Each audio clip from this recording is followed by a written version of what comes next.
வணக்கம் மக்களே, தமிழ் காதலின் ஆடியோ நாவல்கள் உலகத்துக்கு உங்களை அன்போட வரவேற்கிறேன். இது எழுத்தாளர் சங்கீதப்பிரியா தட்சிணாமூர்த்தியின் காரிகை அவளின் காதல் அசுரனே பாகங்கள் 25 மற்றும் 26. கதையின் குரலாக நான் உங்கள் சங்கீதப்பிரியா தட்சிணாமூர்த்தி. ஜெயந்தி, ரீஷ்மா, விக்ருதாவும் புலம்பிக் கொண்டே பாத்திரங்களை கழுவி கொண்டிருந்தனர். நம்ம நிலைமையை பாத்தியாடி, நம்ம வீட்டில் கூட இப்படியெல்லாம் நம்ம வேலை செஞ்சிருக்க மாட்டோம். எல்லா வேலையும் அந்த பிச்சைக்காரனாய தலையில கட்டிடுவோம். ஆனா இங்க பாரு, அவன் நம்மளை வேலை செய்ய வச்சுட்டு அவ பாட்டுக்கு உள்ள போயிட்டா. எவ்வளவு திமிரு இருக்கணும் அவளுக்கு. போன்னு சொன்ன உடனே உள்ள கிளம்பி போயிட்டா பாத்தியா. நம்மளுக்காக சப்போர்ட் பண்ணி பேசணும்னு கூட அவளுக்கு தோணவே இல்லை. அவளுக்கு ரொம்ப திமிர் கூடி போயிடுச்சுடி என்று ஜெயந்தி புலம்பிக் கொண்டே பாத்திரத்தை தேய்த்து கொண்டிருக்க, ஆமாம்மா, அவளுக்கு இப்போ அந்த இந்திரஜித் கூட இருக்கிறான்ற திமிரு. அதனாலதான் இப்படியெல்லாம் பண்ணிக்கிட்டு இருக்கா. அவளுக்கு தைரியம் வந்துருச்சுமா. இனி அவளை அப்படியே விடக்கூடாது. அவ ஒரு தைரியம் இல்லாத கோழையாதான் எப்பவும் போல பழையபடி இருக்கணும். அதுவும் நம்ம காலடியில நம்ம அடிமையாதான் இருக்கணும். முதல்ல அவ அப்பா பேரு எல்லா சொத்தையும் அவ பேருக்கு மாத்துறதுக்கு என்னென்ன பண்ணணுமோ அது எல்லாத்தையும் நம்ம பண்ணணும். இவ பேருக்கு இவ அப்பனோட சொத்து எல்லாம் மாறிடுச்சுன்னா இவளை ஏமாத்தி ஈஸியா நம்ம அந்த சொத்து எல்லாத்தையும் வாங்கிடலாம். அதுக்கப்புறம் இவளை ஆட்டி படைக்கலாம்.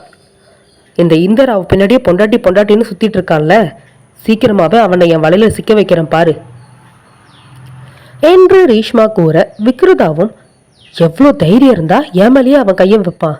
என் அப்பா யாருன்னு தெரிஞ்சோம் இவன் இவ்வளோ அசிங்கப்படுத்துறான் என்ன. அவனை நான் சும்மாவே விட மாட்டேன். கண்டிப்பா என் நடிச்சதுக்கு அந்த இந்திரஜித் பதில் சொல்லியே ஆகணும் என்று விக்ருதா ஒரு புறம் புலம்ப, என்ன சத்தம் போட்டுக்கிட்டு இருக்கீங்க இங்க என்று அதட்டியபடியே வந்து நின்றனர் இந்திரஜித்தின் பெண் பாதுகாவலர்கள். ஏன் நாங்க எதுவும் பேசக்கூடாதா?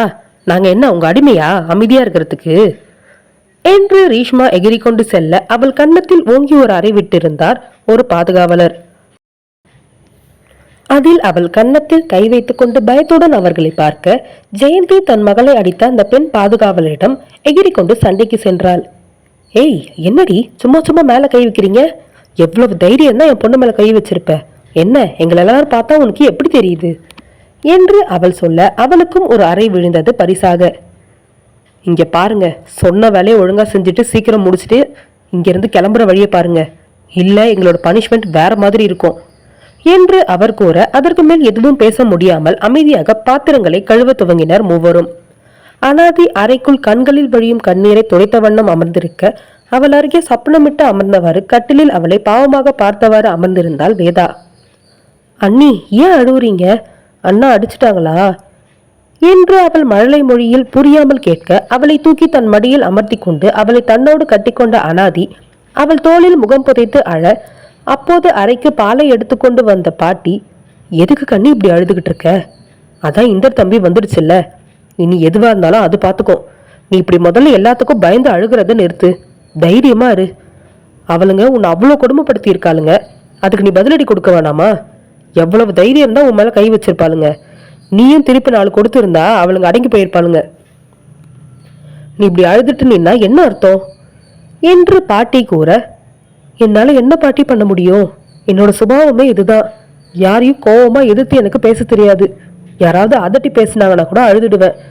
என்னால என்னோட கேரக்டரை மாத்திக்கவே முடியல. நான் என்ன பண்றது என்று அவள் பாவமாக வினவ, அதுக்குன்னு காலம் முழுக்க இப்படி இருந்துடலான்னு முடிவு பண்ணிட்டீங்களா மேடம் என்றவாறு அங்கு வந்து நின்றான் இந்திரஜித். அவனை கண்டு அவள் தலை குனிந்து கொள்ள, தலை நிமிந்து உட்கார் ஷன்வி என்றான் கர்ஜனையாக இந்திரஜித்.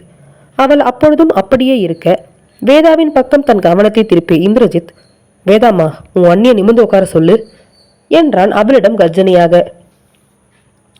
சரி என்று அவனுக்கு வேக வேகமாக தலையசைத்து விட்டு வேதா, அண்ணி நிமிந்து உட்காருங்க என்று கூறிவிட்டு அவள் தாடியை பிடித்து நிமிர்த்த, பயத்துடன் அவனை பார்த்தாள் அனாதி. கிளம்பு என்று அவன் ஒற்றை வார்த்தையாக கூற, எங்க என்றால் புரியாமல் அவள். மேடம் சொன்னாதான் கிளம்புவீங்களோ? கிளம்புன்னு சொன்ன என்று கூறிவிட்டு அவன் வெளியே செல்ல, அண்ணா நானும் என்று குதித்தாள் வேதா அனாதியின் மடியில் இருந்தவாறே. நீயும் தாம்மா, அண்ணி ரெடியான உடனே நீயும் கிளம்பி வா, நம்ம கொஞ்சம் வெளியே போக வேண்டியது இருக்கு என்று அவன் கூறிவிட்டு பாட்டியின் புறம் திரும்பி அவரையும் ஒரு பார்வை பார்த்துவிட்டு வெளியே செல்ல, அனாதியை கிளப்புவதற்கு தயாரானார் பாட்டி. கண்ணு போ, போய் வேற புடவையை கட்டிட்டு வா. தம்பி எங்கேயோ வெளியே போகணும்னு சொல்லுதுல, 2 பேரும் போயிட்டு வாங்க என்று கூறி அவளை எழுப்பிவிட, பாட்டி என்ன பாட்டி இந்த நேரத்தில் வெளியெல்லாம் போகணும்னு சொல்றாரு, டைம் என்னன்னு பாத்தீங்களா என்று அவள் கேட்க, மணி என்ன 8 தானே ஆகுது, புருஷன் கூட வெளியே போறதுக்கு உனக்கு எதுக்கு கசக்குது, முதல்ல கிளம்பு என்று கூறியவர், என்னடி சின்ன கழுத, நீயாவது கிளம்பியா இல்லை இப்படியே கிளம்ப போறியா என்று வேதாவிடம் அவர் கேட்க, பாட்டி நான் நல்லா தானே இருக்கேன் என்று கூறிவிட்டு கட்டில் மேல் ஏறி நின்ற வேதா தன் முழங்கால் வரையில் இருந்த ஃப்ராக்கை தூக்கி சுத்தி காட்ட, அவள் கூறியதை கேட்டு அனாதிக்கு இதழின் ஓரம் லேசாக சிரிப்பு வந்து விட்டது. அவ அப்படிதான், அவளை கண்டுக்காத, போய் இந்த புடவையை கட்டிட்டு ரெடியாகிட்டு வா என்று ஒரு புடவையை அவளிடம் பாட்டி கொடுக்க வேறு வழியின்றி குளியல் அறைக்குள் நுழைந்து கொண்டாள் அனாதி. வேதாவை வேறு உடை மாற்றி அதற்குள் பாட்டி கிளப்பி விட்டிருக்க அனாதி கிளம்பி வெளியே வந்தவள், பாட்டி டைம் ஆயிடுச்சு கிளம்பட்டுமா என்று அவரிடம் கேட்க அவளின் அழகில் சொக்கி போய் விட்டார் பாட்டி.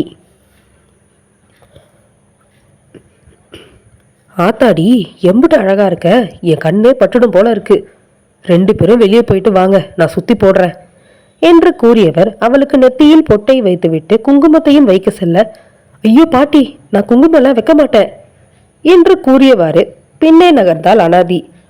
அவள் எதனால் குங்குமம் வைக்க மாட்டேன் என்று கூறுகிறாள் என்பதை புரிந்து கொண்டவர், இங்க பாரு கண்ணு, உனக்கு இப்ப கல்யாணம் ஆகிடுச்சு, முன்னாடி இருந்த உன்னோட வாழ்க்கை வேற, அதை மறந்துடு, அந்த வாழ்க்கைக்கும் இப்ப நீ வாழ போற வாழ்க்கைக்கும் சம்பந்தமே இல்லை, இனி நீ பூ போட்டோட சந்தோஷமா இருக்கணும், புரியுதா என்று அவர் கூற, பாட்டி ப்ளீஸ் தயவு செஞ்சு என்ன இந்த விஷயத்துல ஃபோர்ஸ் பண்ணாதீங்க, என்னால் இதை ஏத்துக்கவே முடியாது என்று அவள் கலங்கிய கண்களுடன் கூற, அதற்குள் மீண்டும் அறைக்குள் நுழைந்த இந்திரஜித், விடுங்க பாட்டி அவளை ஃபோர்ஸ் பண்ணாதீங்க என்றான் அவனும் தன் பங்கிற்கு. என்னமோ போங்க, புருஷன் பொண்டாட்டி 2 பேரும் ஒரே மாதிரி தான் யோசிக்கிறீங்க என்று பாட்டி சலித்து கொள்ள, கிளம்பலாமா என்றான் அனாதியின் புறம் திரும்பி இந்திரஜித். அதற்கு அவள் சரி என்று கூறிவிட்டு வேதாவை கைப்பிடித்து கொள்ள இந்திரஜித் முன்னே நடக்க வேதாவுடன் பேசியவாறு அவன் பின்னே சென்றாள் அனாதி. அடுத்து என்ன நிகழப்போகிறது என்பதை அடுத்த அத்தியாயத்தில் காணலாம். தாரியவளின் காதலசுரனே பாகம் 26. இந்திரஜித் முன்னே நடக்க வேதாவின் கரங்களை பின்னே பிடித்து கொண்டு நடந்தாள் அனாதி. வெளியே செல்லும் முன்பு பாட்டி அனாதியின் கையில் வேப்பிலை கொத்தை கொடுக்க, இது எதுக்கு பாட்டி என்றால் புரியாமல் அவள், அதெல்லாம் அப்படிதான், வயசு புள்ள நைட்டு நேரத்தில் வெளியே போறல்ல, எப்போவோ மாலை நேரம் வெளியே போகும்போது தான் கொடுப்பாங்க, நான் எதுக்கும் உனக்கு பாதுகாப்புக்காக கொடுத்து அடுப்பினேன், காத்து கருப்பு எதுவும் அண்டாது, எடுத்துட்டு போ என்று அவர் கூற, என்னமோ போங்க பாட்டி, என்னென்னமோ சொல்றீங்க, எனக்கு எதுவும் புரியல என்றாள் அவள் பாவமாக. இந்திரஜித் காரை எடுத்துக்கொண்டு முன்னே வந்து நிறுத்த வேதாவுடன் முன் சீட்டில் ஏறிய அனாதி வேதாவை தன் மடியில் அமர்த்தி கொண்டு பாட்டியிடம் கையசைத்து விட்டு விடை பெற மிதமான வேகத்தில் காரை செலுத்தி கொண்டிருந்தான் இந்தர்.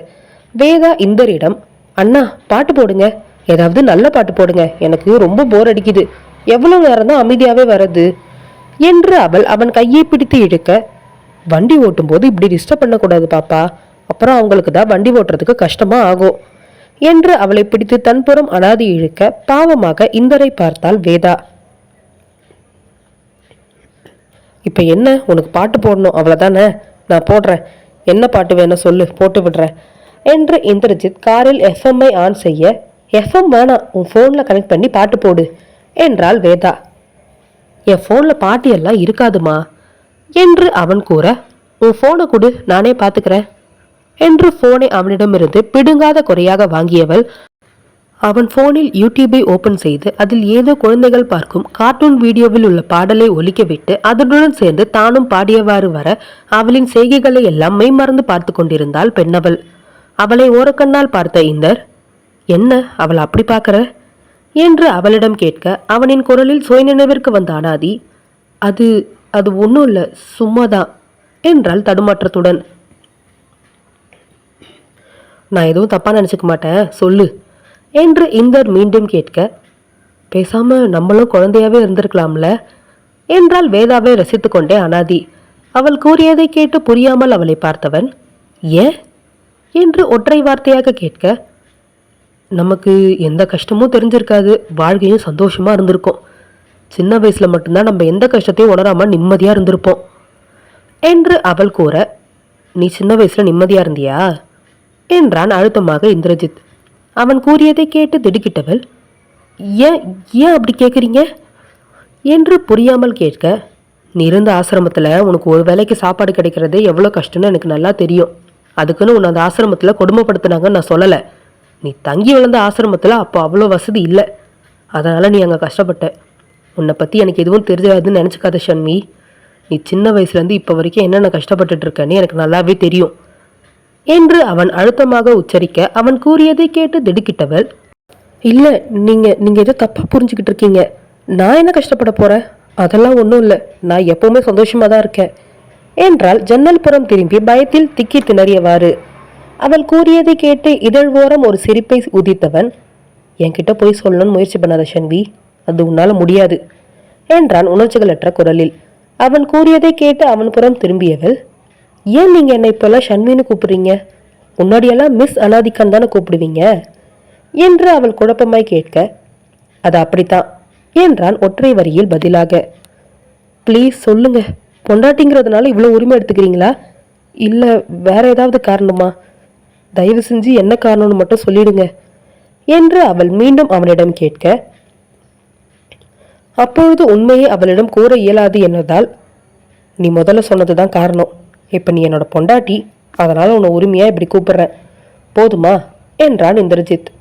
அதற்கு மேல் அவனிடம் எதுவும் பேச விரும்பாதவள் மீண்டும் அமைதியாகிவிட, சிறிது நேர பயணத்திற்கு பிறகு கார் ஒரு ஆசிரம வாசலில் நின்றது. அந்த ஆசிரமத்தை கண்டு ஆனந்த அதிர்ச்சி அடைந்தவள் திரும்பி அவன் புறம் பார்க்க, நீயும் வேதாவும் என்ட்ரன்ஸில் நில்லுங்க, நான் காரை பார்க் பண்ணிட்டு வரேன் என்று கூறிவிட்டு காரை பார்க் செய்யும் இடத்திற்கு சென்றான் இந்தர். வேதா அந்த இடத்தை கண்டு, அண்ணி இது என்ன இடம், இங்க எதுக்கு அண்ணா நம்மளை கூட்டிட்டு வந்திருக்காங்க என்று புரியாமல் கேட்க, இதுதாண்டா உன் அண்ணி நான் வளர்ந்த ஆசிரமோ என்றாள் அவள். நீங்க ஆசிரமத்தில் வளர்ந்தீங்களா?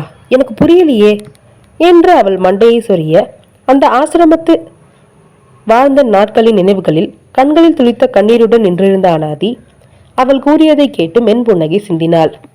அந்நேரம் அங்கு வந்துவிட்ட இந்தர் வேதாவின் ஒரு கரத்தை பிடித்துக்கொண்டு, போலாமா என்று கண்களால் அனாதியிடம் கேட்க, சரி என்று கண்ணீருடன் தலையசைத்தவள் வேதாவின் மற்றொரு கரத்தை தான் பிடித்துக் கொள்ள, இருவருக்கும் இடையில் வேதா மகிழ்ச்சியுடன் நடந்தாள் அவர்களுடன். இவர்களுக்காகவே காத்திருந்த ஆசிரம நிர்வாகி, வாங்க வாங்க என்று பணிவுடன் அவனை அழைத்தவர் அனாதியையும் சிரிப்புடன் வரவேற்றார். அவரை கண்டு அனாதிக்கு கண்களில் கண்ணீர் பெருகியது.